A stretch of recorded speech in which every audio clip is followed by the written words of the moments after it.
ইসকনকে উগ্রবাদী সংগঠন আখ্যা দিয়ে তাদের নিষিদ্ধের দাবি জানিয়েছে হেফাজতে ইসলাম বাংলাদেশ।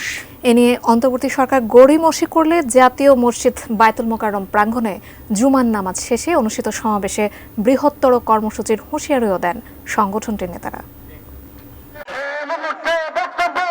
মসজিদ ও আদালতের স্থাপনা ভাঙচুর এবং চট্টগ্রামে আইনজীবী সাইফুল ইসলাম হত্যার ঘটনায় হেফাজতে ইসলামের প্রতিবাদ কর্মসূচি। একই সাথে দেশে অস্থিতিশীল পরিবেশ সৃষ্টির ষড়যন্ত্রের বিরুদ্ধে তাদের বিক্ষোভ সমাবেশ। জাতীয় মসজিদ বায়তুল মোকাররম প্রাঙ্গণে এই সমাবেশে হেফাজত নেতারা বলেন, ক্ষমতাচ্যুত আওয়ামী লীগ সরকার হাজার হাজার কোটি টাকা বিদেশে পাচার করেছে।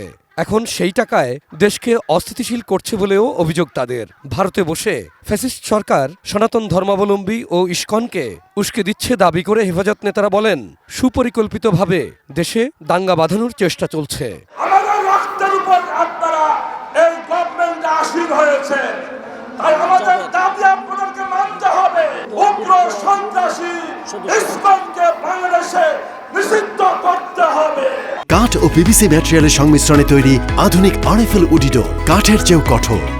আমরা আল্লাহর কসম করে বলছি, যদি বাংলাদেশের তাওহীদের জনগণ একটা মাস জেগে ওঠে, এর আগের মানুষরা যে পালানোর পথ পেয়েছে, আপনারা কিন্তু পালানোর পথে পাবেন না ইনশাআল্লাহ।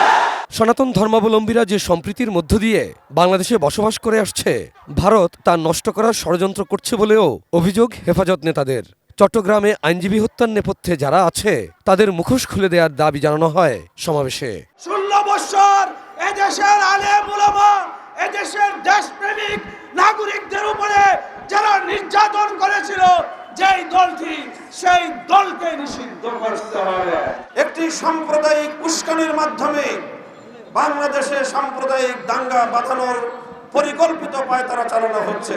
ভারতকে আমরা স্পষ্ট বার্তা দিতে চাই, বাংলাদেশ নীতি পরিবর্তন করো। Abul Kalam Azad, ATN news, Dhaka.